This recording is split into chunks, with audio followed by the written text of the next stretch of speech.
Shri Chaitanya academy infinity learn की पहल, जो बड़े पैमाने पर परिणाम आधारित शिक्षा प्रदान करने पर केंद्रित है, ने अपने 51 टेस्ट प्रेप सेंटर के शुभारंभ की घोषणा की है। यह नोएडा शहर में श्री चैतन्य एकेडमी का पहला सेंटर है। इस विस्तार के साथ संस्थान अपने बेहतर शैक्षणिक मॉडल, अनुभवी शिक्षक और परीक्षा की तैयारी के गुणवत्तापूर्ण मॉडल को एनसीआर क्षेत्र के विद्यार्थियों तक पहुंचाएगा। सेंटर के उद्घाटन का नेतृत्व श्री चैतन्य शैक्षणिक संस्थान की सीईओ और निदेशक सुश्री सुषमा बोपन्ना और इन्फिनिटी लर्न के संस्थापक सीईओ श्री उज्ज्वल सिंह ने किया। एक सवा साल से हमारी कोशिश थी कि हम नोएडा में आए। मुझे लगता है कि ये बहुत ही इंटरेस्टिंग और अच्छी मार्केट इसलिए बहुत अच्छी है क्योंकि हमने जो सबसे पहला सेंटर खोला था आज से 2 साल पहले, वो पटना में खोला और फिर दूसरा सेंटर लखनऊ में खोला।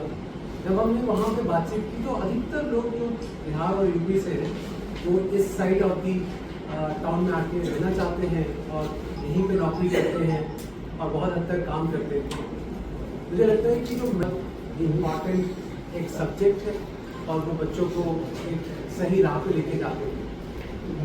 तो करीब 1.5 साल के बाद जब हमने पहला सेंटर खोला शहर के, अभी तक हमें ऐसा लगा कि अब हमें we should start our first centre. UP में तो ये हमारा चौथा या 5वां सेंटर है, लेकिन नोएडा में पहला सेंटर है। अगर मैं आपको 2 मिनट में थोड़ा श्री चैतन्य ओवरऑल बता सकूँ तो श्री चैतन्य जो मेन ब्रांड है वो स्कूल्स और कॉलेजेस चलाते हैं under the trust. Infinity learn हमने 3 साल पहले शुरू की और इन्फिनिटी लर्न वो नॉन रेगुलेटरी बिजनेस में काम करता है, मतलब ऑनलाइन या सेंटर्स वाले बिजनेस में काम करता है और हम दोनों तरीके से बच्चों को रीच आउट करते हैं। हमने देखा ऑनलाइन में बहुत सारे नोएडा के बच्चे पढ़ना चाहते थे क्योंकि हमारी जो पद्धति है, जो श्री चैतन्य की फिलॉसफी है, पेडागॉजी है, वो बहुत फेमस है। आपको पता होगा शायद हम देश भर में 1000 से ज़्यादा स्कूल चलाते हैं और हमने पिछले कुछ सालों में, पिछले 5-10 सालों में बहुत अच्छा रिजल्ट दिया। नीट में, जेई में हमारे बच्चे IIT में जाते हैं, एम्स में जाते हैं। तो हम उसी फिलॉसफी के साथ हमने ऑनलाइन खोला, तो उसी फिलॉसफी के साथ हमने ऑफलाइन सेंटर्स खोले और हमें ऐसा लगता है कि वो जो रिगर है पढ़ाई की वो हमें बहुत समझ में आती है और हम उसको हर गांव शहर तक लेके जाना चाहते थे। तो उस कारणवश पहले हमने ऑनलाइन के थ्रू करीब 4000 छोटे शहरों और बड़े शहरों में बच्चों को पढ़ाना स्टार्ट किया और ये हमारा 51st सेंटर है। नॉर्थ इंडिया में करीब हमारा 14th-15th सेंटर है, 14वां या 15वां सेंटर है हमारा। और मुझे ऐसा लगता है कि नॉर्थ इंडिया ने हमारे ब्रांड को बहुत अच्छे से एक्सेप्ट किया। वो जो साउथ की जो टीचिंग फिलॉसफी थी उसको नॉर्थ में लाने में हमें बहुत हेल्प किया और इसलिए हमारे सेंटर्स बहुत अच्छा भी कर। नवीन सर एकेडमिक है इन सेंटर्स के, वो आपको क्या अलग हम करते हैं उस बारे में थोड़ा बताइए। जी, आपको बेसिक एकेडमी और श्री चैतन्य इन्फिनिटी लर्न में हम क्या करते हैं। तो सबसे इम्पॉर्टेंट किसी भी बच्चे के लिए, जब आप स्पेसिफिकली ऐसे बच्चों के साथ काम कर रहे हैं जो 18 साल से कम उम्र की हैं, तो उसमें बहुत सारे चैलेंजेस हैं, उनकी अलग टेक्निक्स हैं कि किस तरह से हम उनको मोटिवेट करें, ज़्यादा प्रेशराइज भी ना करें और अच्छे रिजल्ट की तरफ हम ड्राइव कर पाएँ। तो हम एक होलिस्टिक अप्रोच के साथ उन बच्चों को एकेडमी डिलीवरी करते हैं। यही वजह है कि अगर आप देखेंगे जेई एडवांस जो कि एक तरह का कॉम्पिटिटिव एग्जाम है, उसमें ऑलमोस्ट 22% स्टूडेंट श्री चैतन्य के होते हैं। अभी तक की हिस्ट्री में किसी भी कोचिंग ने वो काम नहीं किया जो 2023 में श्री चैतन्य ने किया, जिसमें जेई मेन, जेई एडवांस और नीट 2023 का ऑल इंडिया रैंक 1, ये सारे क्लासरूम के बच्चे थे जो पिछले 5 से 6 सालों से हमारे साथ पढ़ रहे थे। और नीट में भी अगर आप देखेंगे तो एम्स में हमारा कंट्रीब्यूशन ऑलमोस्ट 25% से ज़्यादा है, जो कि 1/4 है टोटल जो बच्चे एम्स में जाते हैं। तो वो जो एकेडमिक रिगर है, वो जो एकेडमिक एक्सपर्टीज़ है, वो सारी हमारी बुकलेट, DPP इन सब में आती है। और ये सारे के सारे रिजल्ट, सारी की सारी चीज़ें तब होती हैं जब हम सिर्फ साउथ से ऑपरेट कर रहे थे, जबकि हम इस इतने हाई परसेंटेज में सिर्फ साउथ के थ्रू ही ला पा रहे थे। जो अब पिछले जो उज्ज्वल सर ने कहा कि 2-3 साल से हम नॉर्थ की तरफ आ रहे हैं और बहुत सारे बच्चे नोएडा से ऑनलाइन इन्फिनिटी लर्न के प्लेटफॉर्म के थ्रू हमसे पढ़ते थे और जुड़े हुए थे। जब हमने ये नंबर्स को बहुत ज़्यादा देखा तब हमने सोचा कि हम यहाँ ऑफलाइन सेंटर स्टार्ट करते हैं और इसलिए श्री चैतन्य एकेडमी की नींव रखी गई, जो कि ऑफलाइन में सेम मेथडोलॉजी जो अभी तक हम डिलीवर करते आ रहे हैं, जिसकी वजह से रिजल्ट आ रहे हैं, हम यहाँ के बच्चों को भी दे पाएँ। सर इन एक अभी छोटा सा टेस्ट किया था जो हमें बहुत टाइम नहीं मिला, जिसका नाम था स्कोर टेस्ट। हमारे सारे एडमिशन स्कोर टेस्ट के थ्रू ही होते हैं। तो उस स्कोर टेस्ट में करीब 4 से 4,500 बच्चों ने पार्टिसिपेट किया है। उसमें से अभी तक हमने 700 से 800 बच्चों को सिलेक्ट किया अलग अलग स्कॉलरशिप के तहत। कुछ बच्चे ऐसे भी हैं जिनको 100% स्कॉलरशिप मिली है, बट इस सेंटर की कैपेसिटी 400 से 500 से ज़्यादा बच्चों की नहीं है, तो हम उतने ही बच्चे पहले साल में लेंगे। ओके अभी जो लास्ट ईयर हमने देखा था कि स्टूडेंट के साथ जो मतलब इंस्टीट्यूट में घटना घटी है, तो इस सेंटर में जो स्टूडेंट्स की सेफ्टी है, सिक्योरिटी है, उसको आप लोग कैसे मेजर करेंगे कि इस तरह का इन फ्यूचर ना हो कुछ जो इंसिडेंट हुआ था? देखिए क्या है, जो इंसिडेंट्स होते हैं वो अधिकतर हॉस्टल्स में ज़्यादा होते हैं, इसलिए हम हॉस्टल्स को काम नहीं करते। हम सिर्फ पढ़ाते हैं। और हमारे यहाँ पे वो बच्चे जो किसी और स्कूल में जाते हैं वो शाम के समय में पढ़ने आते हैं, और वो बच्चे जो ड्रॉप लेते हैं, ड्रॉपर बोलते हैं, जब 13वीं क्लास में होते हैं वो दिन में आते हैं पढ़ने। आप पूरे सेंटर में जाके देख सकते हैं, पूरे सेंटर में CCTV कैमरास लगे हुए, टीचर्स सारे बहुत ट्रेंड टीचर्स हैं हमारे, तो उनको बच्चों के साथ सेंसिटिविटी कैसे रखनी है उसकी ट्रेनिंग हम पहले कराते हैं। फीमेल्स के साथ कैसे बिहेवियर करना है, खासकर गर्ल चाइल्ड के लिए स्पेशल ट्रेनिंग करते हैं। जो बाहर का भी पूरा एरिया है वो भी कैमरा के अंदर कैप्चर्ड है। तो हमें ऐसा लगता है कि विद इन प्रीमाइसेस हम बच्चे की सेफ्टी सिक्योरिटी की सारी तैयारी करते हैं और इंश्योर करते हैं कि दो ही तरह की चीज़ें होती हैं, या तो सेंटर के अंदर पूरी विजिबिलिटी, बच्चा कहाँ आ जा रहा है, कोई हादसा ना हो, और दूसरा कि जो टीचर्स हैं उनकी स्पेशल ट्रेनिंग कराई जाए, इससे सेंसिटिविटी बहुत अच्छी बनी रहती है कि बच्चों के साथ आपको डील कैसे करना, चाहे वो गर्ल चाइल्ड हो चाहे बॉय चाइल्ड हो, लेकिन हम गर्ल चाइल्ड को डेफिनेटली ज़्यादा सेफ्टी देने की कोशिश करते हैं। देखिए क्या है, हम करीब 1,40,000 रुपये पर साल का फीस डिफाइन करते हैं, बट आज से 3 साल पहले जब कोविड पीक पे था तब भी मैंने कहा था और मैं भी करती फीस कारण नहीं हो सकता है मेरे बच्चों की पढ़ाई के लिए। अभी 321 बच्चे जो सर ने बताया उन्हें आइडेंटिफाई किया जिनको स्पेशल स्कॉलरशिप मिलती है। अगर आप मेरिटोरियस और आप पढ़ना चाहते हैं तो मुझे लगता है कि पैसा कारण नहीं बनता है आज के डेट में, क्योंकि इंस्टीट्यूशन को भी अच्छे बच्चों की ज़रूरत होती है, और हम हमेशा इस तलाश में रहते हैं कि अच्छे बच्चे हमसे जुड़े, हम उनको अच्छा पढ़ा सकें जिससे रिजल्ट ला सकें। तो हम 100% की स्कॉलरशिप देते हैं, 60 भी देते हैं, 70 भी देते हैं, डिपेंड्स ऑन बच्चे के ऊपर है। लेकिन जो हमारी फीस है मैं मानूंगा कॉम्पिटिटिव है, मैं सबसे महंगा नहीं हूँ और मैं सस्ता बिल्कुल नहीं हूँ, तो कॉम्पिटिटिव है। लेकिन मुझे ऐसा लगता है कि ये फीस जो हम चार्ज करते हैं वो इसलिए चार्ज करते हैं, जो मैं हमेशा से बात करता रहा हूँ कि देखिए अगर आपको अच्छे टीचर्स चाहिए, टीचर जो डेडिकेटेड हो, हर रोज़ इस जॉब छोड़ के दूसरी जगह जा रहे हैं, उससे बच्चों की पढ़ाई पर बड़ा असर पड़ता है। तो अगर हमें टीचर्स का ध्यान रखना है, स्टेबिलिटी रखनी है सेंटर में, तो हमें टीचर्स को अच्छी सैलरी देनी पड़ेगी, और वो फीस ही आती। तो मेरे ख्याल से हमारी जो फीस है वो कॉम्पिटिटिव है, लेकिन मैं हमेशा बोलता हूँ पैसा कारण फीस को लेके एक ऑनलाइन ऑफलाइन के डिफरेंस को और एक साउथ और नॉर्थ के कल्चर के बारे में, तो पहली बात तो हर कोई ना फीस के बारे में पूछता, बट कोई ये नहीं पूछता कि आप जो फीस ले रहे हो उसमें कितने बच्चों की सर्विसेज होंगी। अगर मैं एक बैच में 200 बच्चे करूँ और फीस 20,000 करूँ, और एक बैच में 40 बच्चे रखूँ, 30 बच्चे रखूँ और फीस 1 लाख रखूँ, मुझे लगता है वो 1 लाख भी कम होगा। दैट मीन्स हमारी प्राइमरी गोल है कि हम कैसे अपने बच्चों को सही जगह पे पहुंचा पाएँ, और उसके लिए बहुत इंपॉर्टेंट है कि 3 टीचर डेडिकेटेडली छोटे ग्रुप के साथ काम करें, क्लोजली काम करें। अगर आप यहाँ हमारे क्लासरूम बने हुए देखेंगे तो किसी का साइज़ आपको 50 बच्चों से ज़्यादा का दिखेगा, तो हम बहुत छोटे साइज़ में काम कर रहे हैं ताकि हम अच्छी डिलीवरी कर पाएँ। दूसरा सवाल है कि ऑनलाइन और ऑफलाइन में क्या बेहतर है, दोनों अच्छे हैं। अगर आप ऑनलाइन से अगर आप पढ़ना चाहते हैं तो आप ऑनलाइन से भी ठीक वैसा पढ़ सकते हो जैसा ऑफलाइन से पढ़ सकते हो। सिर्फ एक जगह पे प्रॉब्लम होती है, वो है सेल्फ मोटिवेशन। क्या बच्चा उतना डिसिप्लिन है कि हर दिन अपने आप क्लास को ऑन करे, देखे और पूछे। तो जो हमारे पास आता है, टीचर्स के पास आता है फिजिकली, और पेरेंट्स, तीनों स्टेक होल्डर एक साथ मिलकर काम करते हैं, तो उसको काफ़ी हद तक डिसिप्लिन मिल जाता है। तीसरा सवाल है साउथ और नॉर्थ। हाँ, कल्चरली बहुत डिफरेंस है। मैंने ये देखा कि साउथ के बच्चे काफ़ी डिसिप्लिन है, बहुत डिसिप्लिन होते हैं, क्लास में बहुत शांत से बैठते हैं, और नॉर्थ में क्लास को शांत करने के लिए थोड़ी एनर्जी लगानी पड़ती है, उनको बोलना पड़ता है पढ़ लो, और बहुत तरह से मोटिवेट करना पड़ता है।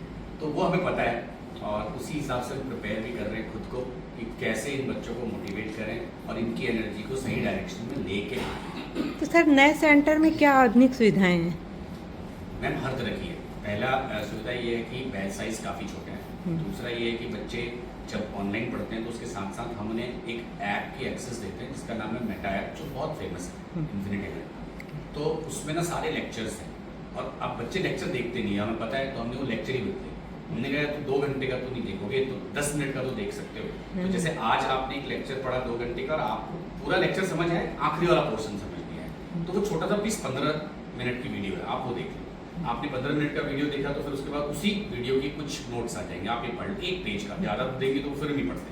फिर वो एक पेज का पढ़ लिया, अच्छा ये पढ़ लिया, अब आप ये 5 सवाल छोटे से सॉल्व करें, सॉल्व करके फिर एक छोटी सी DPP आ जाएगी जिसमें 10 सवाल आ रहे हैं। तो वो ना एड ऑन होता जाता है, बच्चे को लगता है छोटे छोटे टास्क है जो मैं करता चला जाऊँ, तो वो भी एक्सप्लेन करता है और इसका बहुत अच्छा इम्पैक्ट हमने ऑफलाइन में देखा है।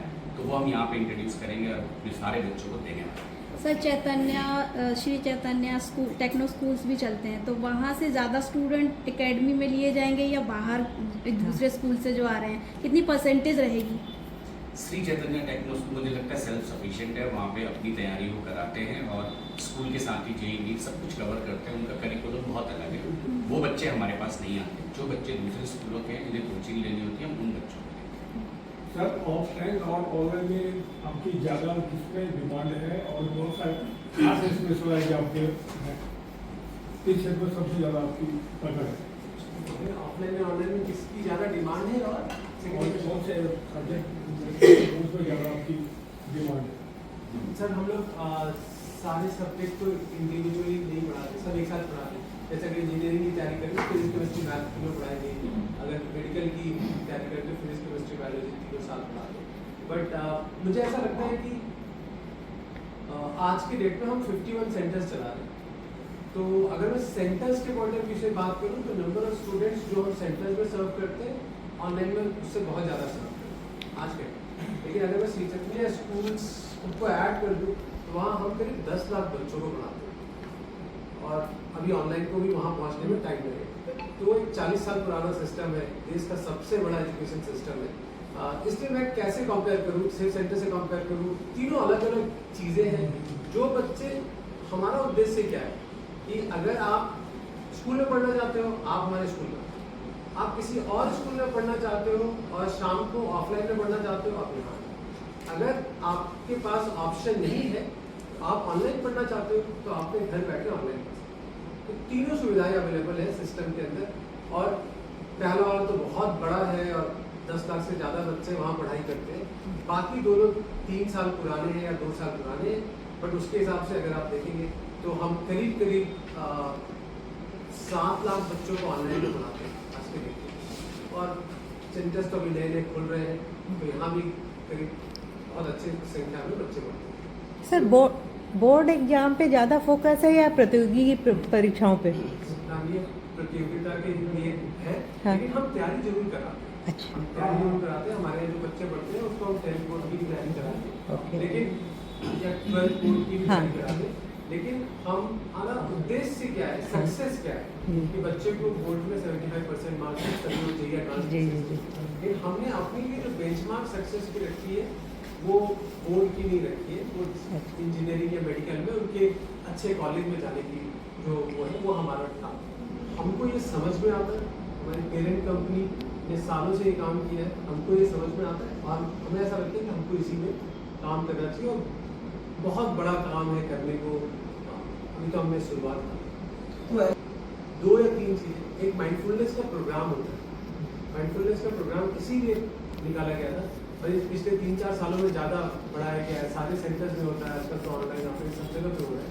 माइंडफुलनेस का प्रोग्राम बेसिकली बच्चों को उस स्टेज से पहले पकड़ने का है कि वो क्यों, अगर दुखी है, अगर सवाल नहीं हो रहे हैं, समझ में नहीं आ रहा है, तो वो या नॉन पढ़ाई से रिलेटेड भी उसको माइंडफुलनेस प्रोग्राम के अंदर हम देते हैं, जहाँ पे हमारे पास चाइल्ड साइकोलॉजिस्ट, काउंसलर्स होते हैं जो बच्चों के पास आते हैं, बात करते हैं। खासकर एग्ज़ाम के बाद जब हम इंटरनल एग्ज़ाम करते हैं, जब मार्क्स अगर अच्छे नहीं आए तो बच्चे दुखी होते हैं, तो हम उनके साथ काम करते हैं, बात करते हैं कि क्यों नहीं आ रहे मार्क्स, घर में कोई प्रॉब्लम है, सेंटर में कोई दिक्कत है, क्या किसी टीचर से कुछ ऐसा समझ में नहीं आ रहा है, अगर बैच चेंज करना है, तो सब करते हैं जिससे कि कैसा सर ने कहा, देखिए ऑब्जेक्टिव प्रेशराइज करा के रिजल्ट लाना नहीं, ऑब्जेक्टिव है कि अच्छा पढ़ाएंगे तो रिजल्ट आएगा।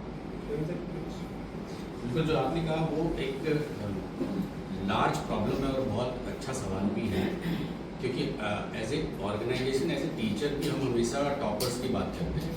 जो बच्चे मेहनत करते हैं या जो नहीं पढ़ पाते हैं उनके ऊपर 11th और 12th स्पेसिफिकली उसमें बहुत प्रेशर रहता है, पीयर प्रेशर रहता है, पेरेंट्स का प्रेशर रहता है और खुद का भी प्रेशर रहता है। कैसा प्रेशर है, मान लीजिए 40 बच्चे हैं और मेरी समझ में नहीं आ रहा, उसकी समझ में आ रहा, वो सवाल सॉल्व कर रहा है, मैं नहीं कर पा रहा। आप समझे, आप कोई कुछ नहीं बोल रहा उसको कि तू क्यों नहीं कर पा रहा है, लेकिन वो खुद ही प्रेशर लेता है कि मेरी समझ में आ रहा है, और वो सेल्फ जजमेंट में भी चला जाता है। ऐसा है कि मैं ही बुद्धू हूँ, मेरी ही नहीं समझ में आ रहा।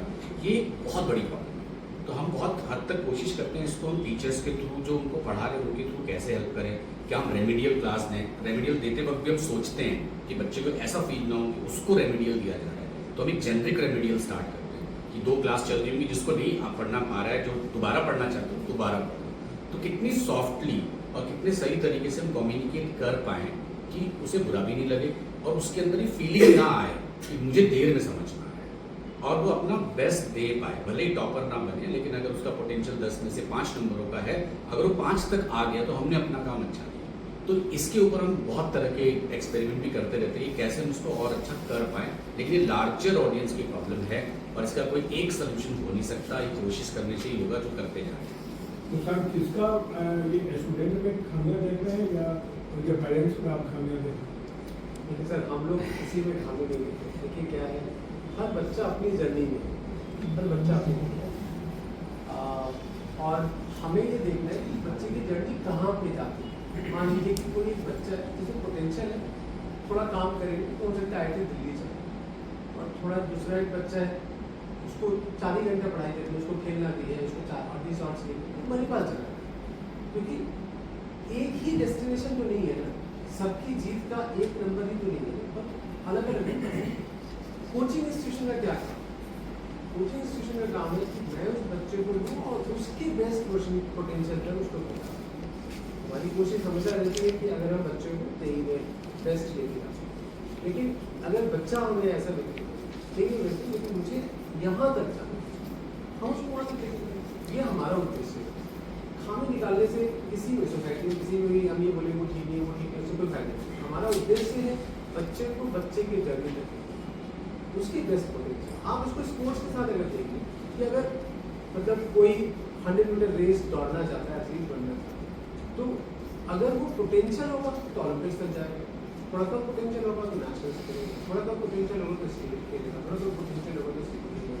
बट उसके पोटेंशियल के हिसाब से वो कितने घंटे मेहनत करने को तैयार है, खाने में क्या छोड़ने को तैयार है। उसी तरह पढ़ाई में भी भाई आप अगर फोन के बिना 2 साल रह सकते हो तो सबसे पहले आपने एक बहुत बड़ा डिस्ट्रैक्शन चुना। फिर घर का परिवेश कैसा है, खाना पीना कैसा है, आप यहाँ पे हम कितनी देर रख सकते हो बच्चे को, वो सारी चीज़ें ऐड करती है बच्चे के सक्सेस में। और इसमें कोई मतलब दूसरे किसी को गलती निकाल नहीं सकते। हमको अपना काम अच्छा, अपने कॉम्पिटिशन के हिसाब से नहीं, हमने बोला हम सर काफ़ी अच्छे से काम करेंगे, हम अच्छा काम करेंगे, बच्चों को अच्छा पढ़ाएंगे, रिजल्ट लाएंगे। मैं हमेशा अपनी टीम को बोलता हूँ कि ये जो बिजनेस है ना, इसमें एक लाइन बहुत इंटरेस्टिंग है, result will bring business, business will not bring result. और ये सीखा सर, अगर आप अच्छा काम करेंगे और रिजल्ट देंगे ना तो पेरेंट्स विल ट्रस्ट। जितना कंपटीशन हो उससे कोई फर्क नहीं पड़ता, पेरेंट्स ट्रस्ट इज कि ये जो सेंटर है, ये सेंटर अगर मैं पटना में अच्छा कर रहा हूँ, यहाँ अच्छा नहीं कर रहा हूँ, दे विल नॉट ट्रस्ट। इस सेंटर में मुझे अच्छा करना होगा, इस सेंटर में मुझे अच्छे रिजल्ट्स लाने होंगे। पेरेंट्स को लगेगा कि हम उनके बच्चों के साथ मेहनत कर रहे हैं और उनको हेल्प कर रहे हैं। वो खुद ही जाके 10 और लोगों को, तो हमारा largely you will not see us advertising, हम बहुत एडवर्टाइजिंग नहीं करते हैं। हमारा larger word of mouth is our biggest. Competition हर जगह है, लेकिन साथ ही साथ मुझे ऐसा लगता है कि अच्छे काम की कद्र भी हर जगह है। अच्छे काम को सोसाइटी में जाने में थोड़ा टाइम लग सकता है, बट वो वापस जरूर आता है, जो हमने देखा भी है। और ऐसा नहीं कि हम पहली बार सेंटर खोल दिया, हमने जिस भी सिटी में सेंटर खोला है, हमने पहले साल से रिस्पेक्ट में दूसरे साल सीधे डबल में रैंक, मतलब हमारे अगर X स्टूडेंट थे तो दूसरे साल 2X पहुँचे। तो वो सिर्फ सर्विसेज की वजह से, और हमने यहाँ पे स्पेसिफिकली नोएडा में one of the best academic team ली है, जो करीब पिछले 15-16 सालों से बहुत अच्छे रिजल्ट देते आ रहे हैं और काफ़ी IITians हैं उनमें से, और जिन्होंने खुद भी IIT क्लियर की है और बहुत अच्छी एकेडमिक टीम के साथ हम आए हैं। तो मुझे लगता है कि जो बच्चे हमारे पास फर्स्ट ईयर में आएंगे वो सर्विसेज पूरे नोएडा में बहुत ईजीली लेंगे।